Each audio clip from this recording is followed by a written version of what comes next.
जय श्री राम बंधु आप देख पा रहे होंगे रामचरितमानस है, हनुमान जी की पोथी है, हमारे गुरु महाराज है, उनका चरित्र है। ऐसे बहुत सारी पोथियाँ और हैं हमारे पास में, लेकिन सब सामने लेकर बैठ नहीं सकता मैं। जितनी की आवश्यकता होती है उस दिन उसकी मैं पढ़ाई करता हूँ। तो आज हनुमान लीला यानी हनुमान की जो बाल लीला है उसके ऊपर में सीरीज चालू की है मैंने। तो ये वीडियो आप ज़रूर देखिएगा, आपके बच्चों को भी ज़रूर दिखाइएगा, क्योंकि हनुमान समान एक सुपर हीरो हमारे देश में भी है, यह उन्हें पता रहना चाहिए और हनुमान को ही उन्होंने अपना सुपर हीरो मानना चाहिए। ठीक है, तो आज का जो वीडियो है उसमें मैं आपको बताने वाला हूँ धन्वंतरी जी का एक मंत्र। धन्वंतरी ग्रंथ आप जानते होंगे। तो धन्वंतरी का एक मंत्र है जिस मंत्र को जपने से शरीर के सभी रोगों का नाश होता है। तो ये रोगों का नाश कैसे होता है, क्यों होता है, इसके पीछे कारण क्या है और मंत्र के अंदर में क्या विशेषता है, यही हम आज के वीडियो में देखने वाले। तो श्लोक क्या है? अच्युतानंत गोविंद नामोच्चारण भेषजात नश्यन्ति सकला रोगाः सत्यम सत्यम वदाम्यहम्। श्लोक क्या है? अच्युतानंत गोविंद नामोच्चारण भेषजात नश्यन्ति सकला रोगाः सत्यम सत्यम वदाम्यहम्। इसका अर्थ क्या है? अच्युत, अनंत और गोविंद इन नामों के उच्चारण से ही समस्त रोग नष्ट हो जाते हैं। यह मैं सत्य कह रहा हूं, यह मैं सच कह रहा हूं। इस मंत्र के और किस प्रकार के और किन किन रोगों में फायदा होता है या किन किन रोगों में लाभ होता है? पहला होता है मानसिक रोग जो होते हैं ना, उसमें लाभ होता है। तनाव हो गया, चिंता हो गई, अवसाद जिसको हम डिप्रेशन बोले, जैसे मानसिक बीमारी की स्थिति में यह मंत्र बहुत लाभदायक है। उसके बाद नाम जप मन को एकाग्र करता है, जिससे मस्तिष्क की तरंगें स्थिर होती है और मन शांत होता है। यहाँ जो तरंगें होती है ना वो स्थिर होती है, और जो हमारा मन है वह कैसा होता है? शांत होता है। गोविंद, अच्युत, अनंत ये नाम चैतन्य और प्रेम से भरपूर है, जो मन को सकारात्मक ऊर्जा प्रदान करते हैं। हमको पॉजिटिव एनर्जी चाहिए ना, तो गोविंद, अच्युत और अनंत ये नाम हमको पॉजिटिव एनर्जी प्रदान करते। फिर भावनात्मक विकारों में फायदा मिलता है। क्रोध हो गया, ईर्ष्या हो गई, भय, ऐसी इनको क्या बोलते हैं? निगेटिविटी भावनाएं, जो निगेटिव प्रॉब्लम्स होते हैं, निगेटिविटीज होती है हमारे जीवन के अंदर में, तो नकारात्मक भावनाएं धीरे धीरे क्या होती है? कम होने लगती है। अगर हमको क्रोध आ रहा है, हमको ईर्ष्या है किसी से, हमको भय लग रहा है, तो ये क्या है? एक प्रकार की निगेटिविटी है। तो यह भी धीरे धीरे कम होती है। नाम जाप करते करते भीतर शांति और संतोष की भावना जागृत होती है। सब एक साथ नहीं होगा, धीरे धीरे होगा। आप बोलोगे मैं आज नाम जप चालू कर रहा हूं तो सब एक साथ हो जाए, तो ऐसा नहीं होगा, धीरे धीरे होगा। ठीक है, फिर शारीरिक रोगों में भी लाभ मिलता है। अब शारीरिक रोग तो मेन होते हैं हमारे शरीर के ना, जबकि यह मंत्र प्रत्यक्ष रूप से शरीर के रोगों का इलाज नहीं है। अब शारीरिक रोगों में लाभ कैसे होता है? मैं तो कह रहा हूं आपसे कि यह मंत्र प्रत्यक्ष रूप से शरीर के रोगों का इलाज नहीं है, परंतु मानसिक शांति और प्राण शक्ति में वृद्धि के कारण शरीर की प्रतिरोधक क्षमता, इम्यूनिटी बढ़ती है। इस मंत्र का जाप करने से क्या होता है? मानसिक शांति और प्राण शक्ति, हमारे शरीर के अंदर जो प्राण शक्ति है ना उसमें वृद्धि होती है, जिसके कारण हमारा इम्यून पावर स्ट्रांग होता है। और इम्यून पावर अगर स्ट्रांग हो गया तो हमारे शरीर में कोई रोग घर ही नहीं कर सकता भैया। ये तो आप किसी डॉक्टर को पूछ लो कि हमारी इम्यूनिटी अच्छी होगी, प्रतिरोधक क्षमता अच्छी होगी, तो क्या हमारे शरीर में कोई रोग रहेगा? तो उसके लिए यह मंत्र है। उसके बाद नियमित नाम जप से शरीर में सकारात्मक कंपन यानी पॉजिटिव वाइब्रेशंस उत्पन्न होते, जो कोशिकाओं को पोषित करते और रोग से लड़ने की शक्ति प्रदान करते हैं। आप भी मानते होंगे, जो साइंस वाले बंदे या जो आज के युग के बच्चे हैं वो मानते होंगे ना कि हमारा शरीर कोशिकाओं से बना हुआ है। तो इस मंत्र का जाप करने से कोशिकाओं को पोषण मिलता है और उनको रोग से लड़ने की शक्ति मिलती है। अब आध्यात्मिक रोगों में इसका फायदा होता है। रोग और क्लेशों में मोह, माया और अज्ञान जो हमारी आत्मा की शुद्धता को ढक लेते, वह धीरे धीरे हटने लगते हैं। मोह हो गया, माया हो गया और अज्ञान हो गया। ये क्या करता है? हमारी जो आत्मा है उसकी शुद्धता होती है, उसको ढक लेते भैया, तो उसको धीरे धीरे उस परत को दूर करता है। अब यह मंत्र हमें परमात्मा से जोड़ता है और भक्ति मार्ग पर अग्रसर करता है। भगवान से जोड़ने का यह एक रास्ता है यह मंत्र, और भक्ति मार्ग पर आगे बढ़ने का भी रास्ता है यह मंत्र। अब लाभ क्यों होता है भैया? नामों में क्या है? शक्ति है। जब भी हम किसी का नाम लेते भगवान का, उसमें शक्ति है। इसको क्या कहते? नाम महिमा। सनातन धर्म में नामस्मरण को परम औषधि माना गया है। यह कहा गया है कि भगवान के नाम स्वयं भगवान के समान प्रभावशाली होते हैं। ऐरे गहरे नत्थु गहरे के नाम की बात नहीं कर रहा हूं, किसी और ऐरे गहरे के नाम लेने के लिए नहीं बोल रहा हूं मैं आपको। भगवान के नाम कैसे होते? भगवान के नाम स्वयं भगवान के समान प्रभावशाली होते हैं। फिर मन और प्राण की एकाग्रता बढ़ती है। जब हम मंत्र का उच्चारण करते तो मन यानी प्राणवायु, जिसको हम ब्रीदिंग से जुड़ जाता है, हम जो ब्रीदिंग करते हैं ना, सांस लेते हैं ना, इससे हमारा प्राणवायु जुड़ जाता है, जिससे प्राण शक्ति संतुलित हो जाती है। हमारी जो प्राण शक्ति है ना, वो संतुलित हो जाती है। फिर साउंड वाइब्रेशन का प्रभाव, जब हम किसी मंत्र का उच्चारण करते तो क्या होता है? एक वाइब्रेशन होता है ना, साउंड निकलता है ना। मैं आपसे बात कर रहा हूं तो ये भी क्या एक साउंड है, तो साउंड वाइब्रेशन का प्रभाव भी गिरता है। अच्युत, अनंत और गोविंद जैसे नामों का उच्चारण एक विशेष प्रकार की ध्वनि तरंग उत्पन्न करता है, जो मस्तिष्क व शरीर को सामंजस्य में लाते हैं।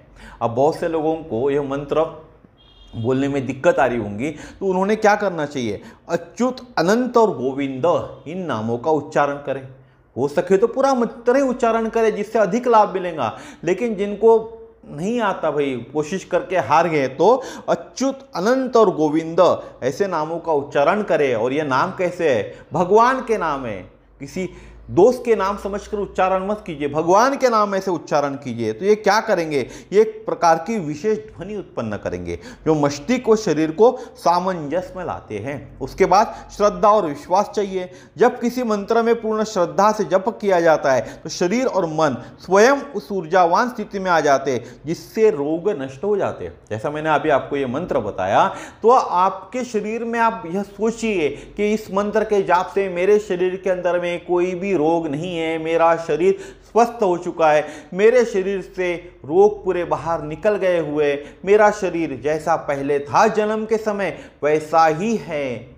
ऐसी धारणा लाए, इसकी फर्क आपको समझ में आएगा, ठीक है ना। उसके बाद होता है अच्युत, अनंत और गोविंद के नामों को उच्चारण से किस प्रकार की ध्वनि उत्पन्न होती है। अब मैंने जैसा आपको बताया ना, साउंड वाइब्रेशन, तो भैया वो भी बता देता हूं आपको। तो अच्युत, अनंत और गोविंद जैसे नाम केवल शब्द नहीं है, ये शब्द ध्वनि है। साउंड वाइब्रेशन के स्तर भी गहन प्रभाव डालते हैं। तो पहला नाम क्या है? अच्युत। भगवान विष्णु के ही नाम है तीनों, ठीक है। अच्युत का अर्थ क्या होता है? ध्वनि विच्छेद हम करें तो अ अधिक चु अधिक त, इसका अर्थ क्या होता है? जो कभी पतन न करे, जो सदा अड़ी करे। अब इसका ध्वनि प्रभाव क्या होता है? जब हम अच्युत कहते हैं तो अ जो अक्षर है वह ध्वनि मूलाधार चक्र यानी रूट चक्रियों को सक्रिय करता है, जिससे स्थिरता मिलती है और सुरक्षा मिलती है। ये स्थिरता और सुरक्षा का क्या करता है? ग्राइंडिंग करता है, जोड़ने का काम करता है, या दूसरी भाषा में करें तो अर्थिंग का काम करता है यह अ अक्षर। उसके बाद दूसरा अक्षर क्या है? अच्युत में से चू। चू में एक हल्की गतिशीलता है, जो शरीर और मन को हमारी गति देने का काम करता है। फिर एक तो ध्वनि मस्तिष्क को जागरूक करती है, हमारा जो मस्तिष्क है उसको जागरूक करती है। और अंतिम ध्वनि में संकल्प और स्थिरता का भाव आता है। कुल प्रभाव क्या है इस मंत्र का? यह नाम मन को स्थिर, संतुलित और आधारित करता है। यह अनावश्यक भय और अस्थिरता को शांत करता है। फिर इसके बाद क्या है? अनंत। तो इसका ध्वनि विच्छेद क्या हो गया? अ अधिक न, न अधिक तो। अनंत है ना, अ न अधिक तो। इसका अर्थ क्या है? जिसका कोई अंत नहीं, अनंत है, व्यापक है, सर्वत्र है। अर्थ क्या हो गया? जिसका कोई अंत नहीं है, अनंत है, व्यापक है और सर्वत्र है। अब इसका ध्वनि प्रभाव क्या होता है? तो अनंत के अंदर भी अ आया तो मूलाधार चक्रियों को सक्रिय करेगा अ। फिर नन में कंपन होता है, जो हृदय और गले की ओर उठता है, जिससे हृदय चक्र यानी हार्ट चक्र को हमारे ऊर्जा मिलती है। फिर फिर से दृढ़ अंत देता है, यानी स्थायित्व और स्पष्टता देता है। कुल प्रभाव क्या है? यह नाम हमें सीमाओं से परे अनुभव कराता है। इसमें एक विस्तार की भावना है जिसमें मानसिक संकुचन, चिंता और छोटा सोचने की आदत दूर होती है। हमें आदत होती है ना हमेशा छोटा सोचने की, हाँ इतना मिल गया तो काफ़ी है यार, ये मेरे लिए सफिशिएंट है, हम कभी बड़ा नहीं सोचते। तो ये छोटा सोचने की जो आदत है हमारी उसको दूर करता है। मानसिक संकुचन, चिंता, इनको दूर करने का काम करता है। फिर तीसरा नाम क्या है इस मंत्र के अंदर में? गोविंद। गोविंद का ध्वनि विच्छेद करेंगे तो गो अधिक वी अधिक द। अर्थ क्या है? गो यानी इंद्रिया, पृथ्वी, गाय, विंद यानी जानने वाला, द यानी देने वाला, जो इंद्रियों को जानता है और उनका रक्षक है। इंद्रिया कहाँ है? हमारे शरीर के अंदर ही तो है ना इंद्रिया, और बाहर तो नहीं है भैया। तो ध्वनि प्रभाव क्या है? यह ध्वनि गले से निकलती है। कौन सी ध्वनि? गो। जब हम गोविंद में से गो कहेंगे, ध्वनि गले से निकलती है और विशुद्धि चक्र यानी थ्रोट चक्रों को ऊर्जा देती है। फिर वी, ये नासिक क्या ध्वनि है जो मस्तिष्क की गहराई तक पहुंचती है। फिर द, यह नाम का जोरदार अंत है जो आत्मबल और स्पष्टता देता है। गोविंद बोलते हैं ना, गोविंदा गोविंदा गोविंदा, आपने सुना होगा साउथ वाले लोग बोलते हैं ना गोविंदा गोविंदा गोविंदा। तो ये द है ना, ये जोरदार अंत है इस शब्द का जो आत्मबल और स्पष्टता देता है। तो इसका कुल प्रभाव क्या है? यह नाम हमें ज्ञान, संवेदनशीलता और आत्मनियंत्रण प्रदान करता है। यह ध्वनि गहराई और कृपा से भरपूर होती है। फिर इसका यौगिक और वैज्ञानिक दृष्टिकोण भी देख लेते हैं। तो यह साइंस वाले आप लोग, तो यह नाम बीज मंत्रों जैसे कार्य करते हैं। ये तीनों नाम जैसे बीज मंत्र हमारे होते हैं वैसे कार्य करते हैं, जो शरीर के ऊर्जा केंद्र को, चक्रों को जगाते हैं। हमारे शरीर के अंदर चक्र होते हैं ना, उनको जगाने का काम करते हैं। ध्वनि कंपन से नर्वस सिस्टम और हार्मोनल सिस्टम पर सकारात्मक प्रभाव पड़ता है। ये साइंटिफिकली रीजन है कि जब भी हम ध्वनि कंपन, साउंड वाइब्रेशन का यूज करते हैं तो हमारा जो नर्वस सिस्टम है और जो हमारा हार्मोनल सिस्टम है उसके ऊपर पॉजिटिव इंपैक्ट पड़ता है। लगातार उच्चारण से ब्रेन की अल्फा वेव्स बढ़ती हैं। अब प्रैक्टिकल में आपको करके देखना पड़ेगा। आप लगातार उच्चारण करते रहिए, आपके ब्रेन की जो भी टेस्ट होती है वो करके देखिए, तो आपको अल्फा वेव्स इसमें बढ़ती हुई दिखेंगी जो शांति और ध्यान की स्थिति से जुड़ी हुई होती है। अब बात करें चक्र कौन से एक्टिवेट होते हैं, तो अच्युत से हमारा मूलाधार, ये क्या करेगा? हमको स्थिरता और डर का नाश करेगा। फिर अनंत नाम से हृदय, हमारा आज्ञा चक्र, विस्तार और मानसिक बंधनों से मुक्ति देगा। फिर गोविंद, गला और मस्तिष्क, प्रेम, ज्ञान और इंद्रिय, इनको नियंत्रण में रखेगा। अब प्रयोग कैसे करें? प्रातः दिन, सुबह या रात्रि, प्रातः दिन, प्रांत और रात्रि के समय 108 बार या जितना हो सके उतना जप करे। कम से कम 108 बार तो करे। एक माला, हो सकते 10 माला करें, समय होगा आपके पास तो। मन में पूर्ण विश्वास रखे, शुद्धता और भक्ति होनी चाहिए। चाहे तो जाप के साथ ध्यान भी आप कर सकते हो। अगर आपको ध्यान करना है तो आप ध्यान भी कर सकते हो। मंत्र क्या था? अच्युतानंत गोविंद रामोच्चारण भेषजात नश्यन्ति सकला रोगाः सत्यम सत्यम वदाम मह्यम। तो दोस्तों, मित्रों, बंधुओं, आज के वीडियो में मैंने फिर से आपको एक मंत्र की विशेषता बताई। कल जैसे हम राम रक्षा के बारे में बहुत सारी चीज़ें हमने देखे हुए, तो राम रक्षा का एक 4-5 श्लोक है, उनको मिलाकर एक मंत्र बनता है। उसको बोलने से हमारे पूरे शरीर को हम एक्टिवेट कर सकते हैं, हमारे 7 चक्रों को एक्टिवेट कर सकते हैं। कौन सा श्लोक किस जगह हाथ रखकर बोलना है, हमारे 7 जो चक्र है वहाँ हाथ रखकर बोलने से 7 चक्र भी एक्टिवेट हो सकते हैं, वो हम कल देखेंगे। तो कल फिर मिलेंगे नए वीडियो में। जय श्री राम।